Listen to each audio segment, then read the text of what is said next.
मध्य प्रदेश सरकार के मंत्रिमंडल विस्तार की अटकलें लगातार सामने आ रही थी और खुद मुख्यमंत्री शिवराज सिंह चौहान ने इस बात का ऐलान कुछ दिनों पहले किया था कि मंत्रिमंडल विस्तार जल्द ही हो सकता है। लेकिन एक बार फिर यह मंत्रिमंडल विस्तार टलता हुआ नजर आ रहा है। आखिर क्या वजह है कि हर बार मंत्रिमंडल विस्तार टलता हुआ नजर आ रहा है? इसी विषय पर चर्चा करेंगे हमारे प्रवक्ताओं से, बीजेपी और कांग्रेस प्रवक्ताओं से। सबसे पहले चर्चा करेंगे बीजेपी प्रवक्ता गोविंद मालू जी से। गोविंद जी, बहुत बहुत स्वागत है आपका इस एमपी न्यूज के खास कार्यक्रम में। अदिति जी, पहली बात तो यह है कि पार्टी ने या सरकार ने या मुख्यमंत्री ने ऐसी कोई घोषणा नहीं की कि मंत्रिमंडल विस्तार कब होगा। ये तो अखबारों के कयास थे कि ये वहां गए बैठे, मंत्रिमंडल का विस्तार कल होगा परसों होगा। ऐसी कोई अधिकृत सूचना तो न तो जारी की गई, न किसी ने अनाधिकृत रूप से भी पार्टी के किसी नेता ने बयान दिया है। इसलिए हम अनुमान लगाते रहे कि आज होगा कि कल होगा। जिस दिन होगा उस दिन उसके पहले ही बाकायदा विधिवत रूप से पार्टी अपनी तरफ से और मुख्यमंत्री जी अपनी तरफ से इस बात की उद्घोषणा कर देंगे। देखिए, राज्यपाल जी बीमार हैं, कब तक रहेंगे, कब तक वापस आएंगे, इसलिए कई सारे जो काम रूटीन के पेंडिंग पड़े रहते हैं उसके लिए कार्यभाग हमेशा ही होता है। कोई नई बात थोड़ी क्या भी किया है। ऐसे कई बार कोई छुट्टी पे जाते हैं, उनके अतिरिक्त भी राज्यपाल जी का चार्ज किसी दूसरे को दिया जाता है। ये तो सामान्य प्रक्रिया, इसको इस रूप में नहीं लेना चाहिए। धन्यवाद गोविंद जी हमारे साथ जुड़ने के लिए। अब जुड़ेंगे हमारे कांग्रेस प्रवक्ता नरेंद्र सलूजा जी से।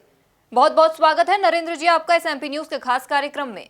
लोकतंत्र की हत्या के उसके 100 दिन पूरे हो रहे हैं। आज कांग्रेस पूरे मध्य प्रदेश के अंदर काला दिवस के रूप में मना रही है। बड़े ही आश्चर्य की बात है, जिन लोगों ने लोकतंत्र की हत्या की वो 100 दिन बाद भी अपना मंत्रिमंडल नहीं बना पा रहे। 1 माह बाद भी मंत्रिमंडल बना, लेकिन वो भी 5 सदस्य।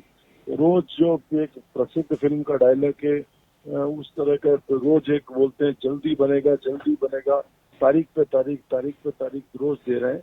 लेकिन आप देखें मंत्रिमंडल नहीं बन पा रहा। उसके पीछे कारण है बिकाऊ टिकाऊ में झगड़ा।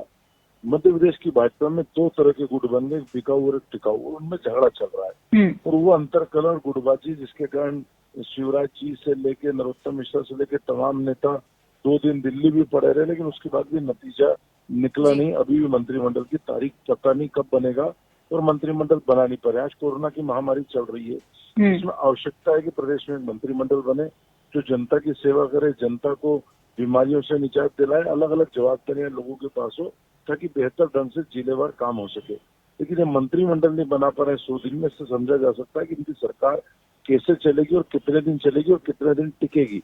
जब मंत्रिमंडल को बनने को लेकर इतना संघर्ष है, तो आप देखें बाकी स्थिति क्या होगी। शिवराज जी ने दावा किया, कई बार दावा किया, कई बार तारीखों की घोषणा करी, लेकिन आप देखें उसके बाद भी मुख्यमंत्री नहीं बना पा रहा है। और सबसे बड़ी शर्मनाक बात है कि मुख्यमंत्री का अधिकार होता है मंत्रिमंडल बनाना, भोपाल का राइट है, लेकिन मंत्रिमंडल को लेकर चर्चा चल रही दिल्ली में।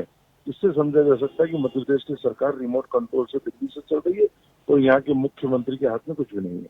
धन्यवाद नरेंद्र जी हमारे साथ जुड़ने के लिए।